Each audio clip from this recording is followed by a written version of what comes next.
Okay so अभी अपने पास ये बुक है प्रदीप की न्यू कोर्स केमिस्ट्री। एक्चुअली इस बुक के बारे में बताऊँ, इस बुक से मेरा क्या ख़ास नाता है। ख़ास नाता ये है कि चलो मैं वीडियो के एंड में बताता हूँ, शुरू में नहीं बताऊँगा। मैं बता रहा था कि इस बुक से मेरा क्या ख़ास नाता है, उस पर तो हम बाद में पहुँचेंगे। पहले यार इस बुक में जैसे किसी भी एक चैप्टर को स्टार्ट करो, मैंने अभी स्टार्ट किया हेलो अल्केन। सबसे पहले इसकी थ्योरी की बात करते हैं।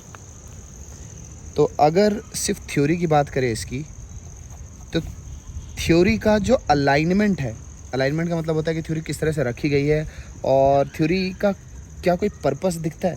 जैसे यूजुअली जब हम अच्छी बुक पढ़ते हैं ना, तो उनका पर्पस होता है कि वो एग्जाम्पल्स के थ्रू ना पहले सोचने पर मजबूर करती हैं।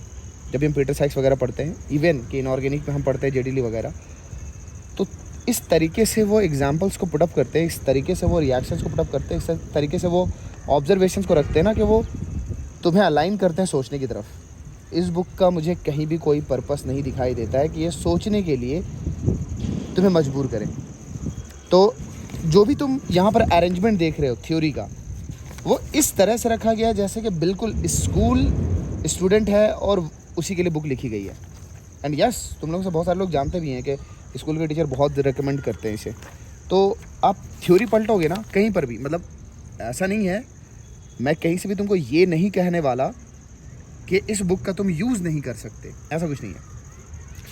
बट यार एक जेई के लिए जब बुक लिखी जाती है ना, वैसे तुमको पता ही होगा, मतलब बहुत सारे स्टूडेंट मैं जान रहा हूँ कि जानते हैं जेई के लिए नहीं है। मैं अपना परसेप्शन इसलिए डाल रहा हूँ क्योंकि अभी भी रिसेंटली भी ऐसा हुआ है कि कई सारे स्टूडेंट मुझको ये यूज़ करते हुए दिखाई दिए हैं, इवन अच्छे स्टूडेंट। तो बैक टू बैक ऐसा हुआ है कि अच्छे स्टूडेंट्स मुझे, जो मेहनती स्टूडेंट्स, उनके हाथ में मैंने ये बुक देखी, वो बता रहे थे कि उनके भैया ने रिकमेंड कर दी, स्कूल के भैया ने रिकमेंड कर दी, या फिर जिन भैया के चांसेस हैं कि वो अच्छा करेंगे आगे, उन्होंने रिकमेंड कर दी, या घर वालों ने रिकमेंड कर दी, रिश्तेदारों ने रिकमेंड कर दी। कहीं से भी किसी टीचर के बारे में बातचीत मैंने नहीं सुनी। अक्सर एडवाइजेज़ में मैं ये देखता हूँ कि भैया, दीदी, रिश्तेदार, इनके एडवाइजेस सुने जाते हैं, इवन के बुक्स के मामले में भी। तो आपको ऑब्वियसली यार आप जिस किसी भी अच्छे कोचिंग में पढ़ रहे हो, वहाँ पर अपने एक्सपीरियंस्ड टीचर से ही एडवाइजेस लेनी चाहिए, क्योंकि उन्होंने ही स्टूडेंट्स को पढ़ा के पुश किया होगा, पास करवाया होगा, हेल्प की होगी, घिसाई की होगी स्टूडेंट्स की, तो उन्हें बहुत अच्छा अंदाज़ होता है। करेक्ट। तो मैं बता रहा था तुमको कि अगर मैं इस बुक को देखता हूँ ना, इस बुक की थ्योरी देखता हूँ, तो मेरा थ्योरी देखने का मन तक नहीं करता है। ऐसा लगता है कि थ्योरी अलाइंड है तुमको रट्टाफिकेशन की तरफ। थ्योरी एग्जैक्टली अलाइंड दिखाई देती है। अरे यार पेन तो सही से चल जा। रट्टाफिकेशन, केशव तूने पेन अच्छा नहीं लाया यार, सॉरी ये वाला पार्ट काट देना तू। खैर तो तो यार रट्टाफिकेशन की तरफ अलाइंड है ये बुक पूरी तरह से। अब इवन कि तुम SN1 SN2 का पार्ट भी देखोगे ना, इन्होंने और भी कांड किए हुए, जैसे SN1 SN2 है, इसमें घुसा दिया बीच में ऑप्टिकल। अब ये सब काम नहीं करना चाहिए कभी भी कि स्टूडेंट को SN1 SN2 पढ़ने जा रहा है और फिर बीच में ऑप्टिकल घुसा रहे हैं। बेसिकली होना क्या चाहिए, पहले ऑप्टिकल एचिवमेंट हो जानी चाहिए। हम कभी भी SN1 SN2 नहीं पढ़ा सकते ऑप्टिकल नहीं पढ़ाया तो खैर इन शॉर्ट जानो, मुझे थ्योरी अननेसेसरी बहुत ज़्यादा लिखी हुई दिखाई दे रही है, एंड चीज़ें बहुत आराम से प्यार से शॉर्टकट कर दी जाती है, बट पूरी तरह से बुक जो रट्टाफिकेशन की तरफ अलाइंड है। तो ये तो थ्योरी वाला पार्ट है। एंड थ्योरी वाले पार्ट के अलावा मतलब कहीं पर भी बुक ना वो फ्लेवर नहीं देती है। जो फ्लेवर होता है ना, मैं जिसको बोलता हूँ जेई फ्लेवर, वो तो है ही नहीं कहीं से भी। हाँ नो डाउट बोर्ड्स अलाइंड बहुत ज़्यादा है। तो किसी ने भी अगर ये सुना है कि हाँ ये बोर्ड के लिए बुक है, तो यार ठीक है, बोर्ड्स के लिए ही है। अगर हम बात करें, किसी ने कहा कि नहीं सर इससे पढ़ करके जेई पास कर सकते हैं कि नहीं, क्योंकि देखो ना सर यहाँ पर एडवांस्ड प्रॉब्लम्स दिए हुए हैं। तुम्हें पता है ये जो एडवांस्ड प्रॉब्लम्स है ना, ये एडवांस्ड प्रॉब्लम्स पहले तो आउटडेटेड टाइप के हैं। मैं ये नहीं कह रहा कि एग्जैक्टली ऐसे क्वेश्चन नहीं आते हैं, पर तुम अभी देखोगे ना, अभी के टाइम पर काइंड ऑफ इस टाइप के क्वेश्चन जो है ना तब आया करते थे। जो अपना टाइम था उस टाइम पर इस तरह के क्वेश्चन ज़्यादा दिखाई देते थे। अभी के टाइम पर तुम्हें पता है कि वो मल्टीपल करेक्ट में फंसा लेते हैं तुम्हें, तुम्हें इंटीजर टाइप में फंसा लेते हैं, तुम्हें मैट्रिक्स मैच में फंसा लेते हैं, मैचिंग टाइप में फंसा लेते हैं। नो डाउट कि इससे तुम्हारी एनालिटिकल स्किल अच्छी होने वाली है। तो ये कहीं से भी ऐसा नहीं कि एडवांस प्रॉब्लम जो है वो यूजलेस है, यूज़फुल है, but not according to JEE advance pattern. ठीक है, स्टिल मैं बोलूँगा एनालिटिकल स्किल्स अच्छा करने के लिए ठीक है, एनालिटिकल स्किल्स के लिए गुड, क्योंकि ऐसे क्वेश्चंस बनाने से तुम्हारे अपने रिएजेंट और तुम्हारे अपने रिएक्शन के प्रोडक्ट वगैरह वो ठीक होते हैं, बट मैकेनिज्म के लिए सही नहीं है। तो एडवांस प्रॉब्लम के लिए मैं ये बोलूँगा कि यहाँ जो तुम एडवांस प्रॉब्लम्स देख रहे हो उससे आई डाउट कि मैकेनिज्म की इन डेप्थ नॉलेज हो पाएगी, मैकेनिज्म सही हो पाएगा, आई डाउट। हाँ, आगे बढ़ते हैं। अच्छा, एक चीज़ जो वर्स्ट है, वर्स्ट क्या है भाई? सॉल्यूशन। मतलब ठीक है, मैं मान रहा हूँ कि आप ये कह सकते हो ना कि वर्कड आउट एग्जाम्पल है ये, सॉल्यूशन साथ में। तो ऐसा तो कब होता है? जबकि आप वर्कड आउट एग्जाम्पल करते हो। सही है, बिल्कुल वर्कड आउट एग्जाम्पल है, लेकिन वर्कड आउट ही एग्जाम्पल मुझको दिख रहे हैं सिर्फ। अगर आप देखोगे रिवीजन एट अ ग्लांस में, रिवीजन एट अ ग्लांस तो एक तरह से तुम्हारे पास वो हो गया ना, सारे पॉइंट्स का कलेक्शन हो गया, सारे पॉइंट्स का कलेक्शन। बट ये फिर से ढेर सारे इतने सारे पॉइंट्स हैं, क्या बोलो, इसमें से भी आप चीज़ें शॉर्ट कर सकते हो, बहुत सारी चीज़ें तो आपको आती रहती हैं। बट चलो फिर भी it's okay. Revision at a glance मैं बोलूँगा वो यूज़ हो जाएगा। अगर किसी बंदे को लास्ट मोमेंट पर रिवीजन करना है तो रिवीजन एट अ ग्लांस को अच्छा माना जाएगा, उस हिसाब से सही चीज़ है। बट टेस्ट योर ग्रिप में इन्होंने क्वेश्चंस बहुत कम दिए हैं और बहुत ज़्यादा बोर्ड लेवल क्वेश्चन है।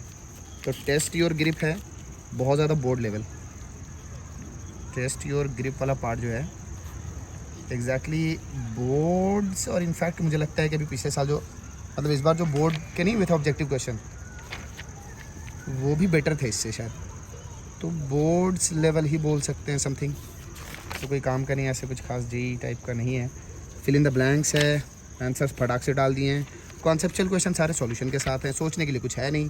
तो आप अगर बात करो कॉन्सेप्चुअल, मतलब फिल इन द ब्लैंक्स भी वैसे ही बोलेंगे, फिल इन द ब्लैंक्स भी वैसा ही कुछ है। ठीक है, बॉडी लेवल है। फिर आते हैं कॉन्सेप्चुअल क्वेश्चन पर, इसको गलत मत समझना, कॉन्सेप्चुअल क्वेश्चन वाले सेक्शन पे। तो कॉन्सेप्चुअल क्वेश्चन में भी ना सॉल्यूशन साथ साथ है। क्यों भाई? ये तो गलत तरीका है। सबसे वर्स्ट चीज़ मुझको ये लगती है, तुम सॉल्यूशन साथ साथ रख देते हो। ये तो बोर्ड्स में ही होता है, सॉल्यूशन साथ में। देखो, किसी भी अच्छी बुक में हमेशा वर्कड आउट एग्जाम्पल का एक सेक्शन होगा, उसके अलावा कभी भी सॉल्यूशन साथ में नहीं होना चाहिए। मैंने जैसे बोला कि देखो, बुक पूरी तरह से अलाइंड दिखती है कि वो तुमको ये शो ऑफ करना चाह रहे हैं कि ये बुक जो है ना, इस बुक को तुम यूज़ कर सकते हो अच्छे क्वेश्चन के लिए, बट तरीका गलत है। पहले तो बुक को ऐसे बनाओ मत कभी भी। बुक के अच्छे लेवल पे तुम जितने भी अच्छे अभी के टाइम पर तुम जितने भी जेईई की प्रिपरेशन के लिए जो बुक्स तुम जानते हो, इंडियन राइटर्स की जो फेमस बुक है, अच्छी बुक है, जो अच्छे टीचर्स रिकमेंड करेंगे, अच्छे रैंक वाले स्टूडेंट्स रिकमेंड करेंगे, वो यूजुअली जो बुक्स होती हैं वो प्रॉब्लम बुक्स होती है। तो इंडियन राइटर्स की अपनी प्रॉब्लम बुक बहुत अच्छी है। थ्योरी में अक्सर पहले तो प्रॉपर ना एक डिज़ाइन होना चाहिए जिससे कि बच्चे को सोचने के लिए मजबूर करें कि देख, तुझको ऐसे सोचना है, इस तरह से चलना है। एंड क्वेश्चंस हमेशा क्वेश्चन के आंसर पीछे होने चाहिए। नहीं तो बहुत कॉमन सी आदत है स्टूडेंट्स सॉल्यूशन क्वेश्चन के साथ साथ सॉल्यूशन देख करके खुद को कमज़ोर कर लेते हैं। जब तुमको दिख ही रहा है कि आंसर क्या है, तुम एफर्ट डालना क्यों चाहोगे? ये चीज़ मुझको बहुत बेकार लगती है। तो सॉल्यूशन साथ में होना इज़ अ वर्स्ट थिंग। अब ज़रा से चेक करते हैं कि सिर्फ और सिर्फ इन्होंने कंसेप्चुअल पार्ट के साथ ही काम किया है या आगे भी किया है। आगे इन्होंने एनसीईआरटी क्वेश्चन एक्सरसाइजेज में भी वही काम किया है। सॉल्यूशन साथ साथ दे दो, बच्चा खुश रहेगा। काहे टेंशन लेना, बच्चे को खुश करना पर्पस है।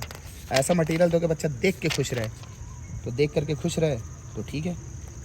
तो भैया NCERT question exercises with answers, क्या बात है। फिर से आंसर्स बच्चे को बनाने मत दो, दे दो एज अ गाइड ही दे दो कि बस वो एग्ज़ाम के पास में जा करके ना आंसर रटे। तो एनसीईआरटी क्वेश्चन एंड एक्सरसाइजेज भी सॉल्यूशन के साथ, मतलब बुक पूरी तरह से बुक नहीं चाहती कि तुम एफर्ट डालो, तो ऐसे बुक किसी काम की नहीं होती। बुक चाहती है कि बस तुम आंसर छापो, आंसर रटो रटो रटो रटो रटो रटो। पूरी तरह से बुक अलाइंड है कि तुम बोर्ड की मेंटालिटी रखो। इवन कि तुम जेई के लिए भी पढ़ रहे हो ना, तो बोर्ड्स की मेंटालिटी रखो। ये गलत बात है, नहीं होना चाहिए ऐसा। यहाँ पर ये देखा ना, एनसीईआरटी एग्जाम्पलर प्रॉब्लम्स, तो एनसीईआरटी एग्जाम्पलर प्रॉब्लम्स, अरे यार एनसीईआरटी एग्जाम्पलर प्रॉब्लम अगर उठा के छापा गया है यहाँ पर, फ़ायदा क्या है? जब मेरे पास एनसीईआरटी एग्जाम्पलर ऑलरेडी होगी तो ये तो कोई बुक का कंटेंट नहीं माना जाएगा। जब बुक नहीं लगता है इसको आगे सॉल्व भी किया क्या? शॉर्ट आंसर क्वेश्चंस, किसके शॉर्ट आंसर क्वेश्चन है? मे बी दैट किसी की शॉर्ट आंसर क्वेश्चन हो। एग्जाम्पलर के क्या शॉर्ट आंसर क्वेश्चन की इस बात की? अच्छा, फिर से यहाँ से एग्जाम्पलर का ही शॉर्ट आंसर क्वेश्चन टाइप चला है, या इसने अपनी तरफ से शॉर्ट आंसर क्वेश्चन रखा होगा, बट लग रहा है जैसे एग्जाम्पलर का ही है, मैचिंग टाइप का। हाँ, एग्जाम्पलर का ही है। फिर उसने एग्जाम्पलर के पूरे सॉल्यूशन छापे हैं, फिर एडिशनल क्वेश्चन डाले, वो भी सॉल्यूशन के साथ छापे। वाह, किसी भी मोमेंट पर इसने मौका ही नहीं दिया कि तुम सोचो, आंसर सॉल्यूशन सब साथ साथ देखते जाओ। ठीक है। ओह, लास्ट में इन्होंने क्या किया है, बोर्ड का डाला है short answer question, CBSE. Okay, तो यार तुमको इतना सारा मैंने जो एक्सप्लेनेशन दिया, इसकी कोई ज़रूरत ही नहीं थी। एनालिटिकल क्वेश्चन, अच्छा चैप्टर ख़त्म ही नहीं हो रहा है। ओ भाई साहब, दो बहुत बड़े ड्रॉबैक हैं बुक के, तुमने देखा, समझ में आया होगा। बुक तुम्हें, ओ भाई साहब, कंपटीशन फोकस, और भी बुक है। अब जाके इन्होंने कंपटीशन फोकस, इसके बाद सॉल्विंग की एक्सरसाइज डाली है। ओके, फिर से उसके ये दिए। मुझे तो लगता है मेजॉरिटी स्टूडेंट कभी यहाँ तक पहुँचेंगे भी नहीं, कंपटीशन फोकस तक। पूरा एनसीईआरटी बेस्ड पूरा सेक्शन चला है, फिर एडिशनल क्वेश्चन का सेक्शन चला है, एनसीईआरटी एग्जाम्पलर वाला। एनसीईआरटी एग्जाम्पलर, जो एनसीईआरटी एग्जाम्पलर है, एनसीईआरटी एग्जाम्पलर, ये भी सॉल्यूशन के साथ है।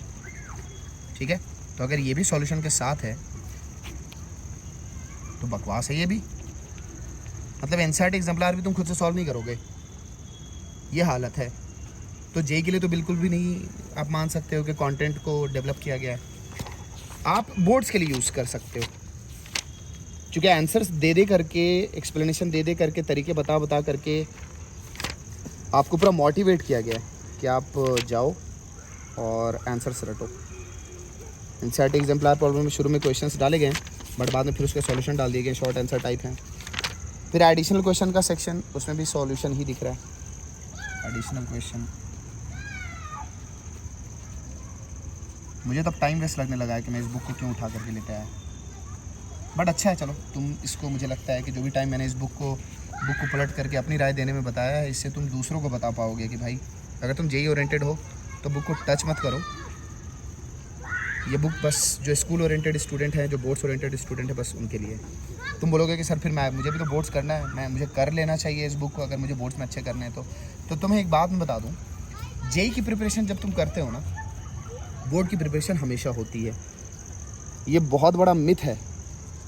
तुम चूँकि पहली बार आते हो 11th-12th में, तुम्हारे पास यही सब मिथ होते हैं दिमाग में, यार मुझे ना बोर्ड अलग से करना है, जेई अलग से करना है।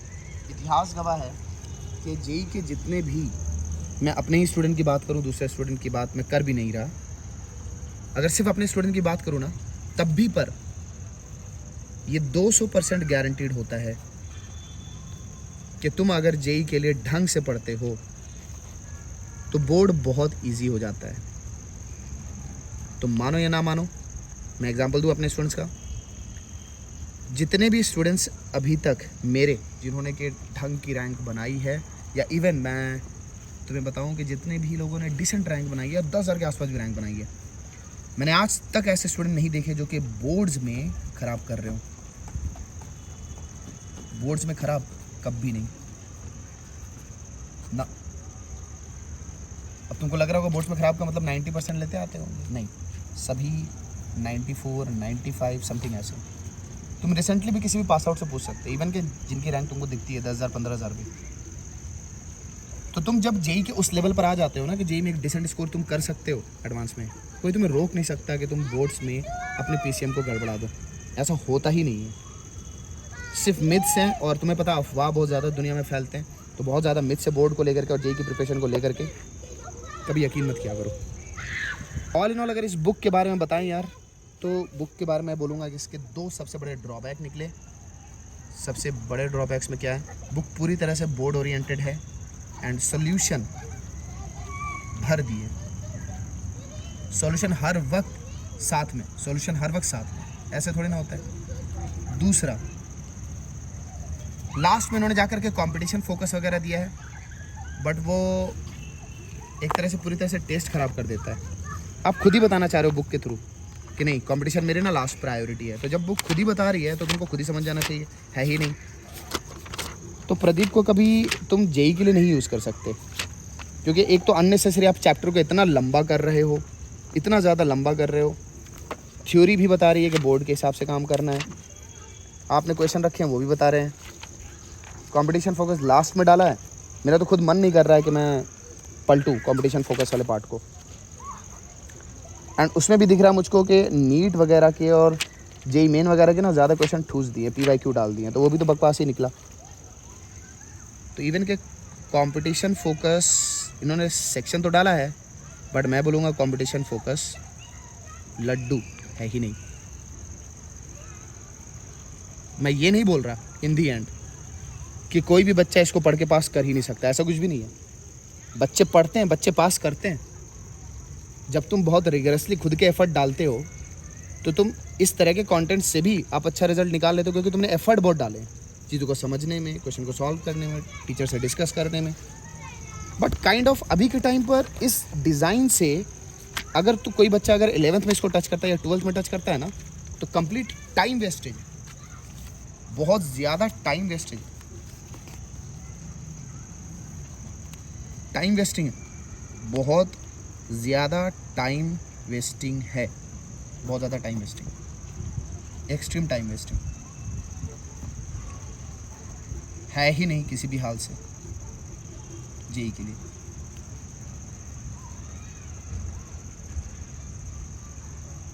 मुझे सच में अब रिग्रेट होने लगा इस बुक को मैंने पलट करके इतना दिखाया क्यों, बट इसीलिए दिखाया यार क्योंकि तुम्हारे क्वेश्चंस अक्सर आते ही रहते हैं इस बुक से। तो चलो अब दोबारा मैं इस बुक को टच भी नहीं कर रहा खुद भी। क्या तुमको समझ में आ गया होगा कि एक्चुअली मैं इस बुक से आज तक दूर क्यों रहा? This is the first time कि मैंने बुक को खुद इतना पलटा। This is the first time in my entire teaching career, ये 13-14 सालों में मैंने पहली बार, क्योंकि ना ये बुक मुझे कभी भी, इस बुक के जो कंटेंट का जो तरीका रखने का, वो मुझे जब से मैंने पढ़ाना शुरू किया कभी मुझे इस चीज़ ने अट्रैक्ट नहीं किया। अच्छी बुक्स पढ़ो।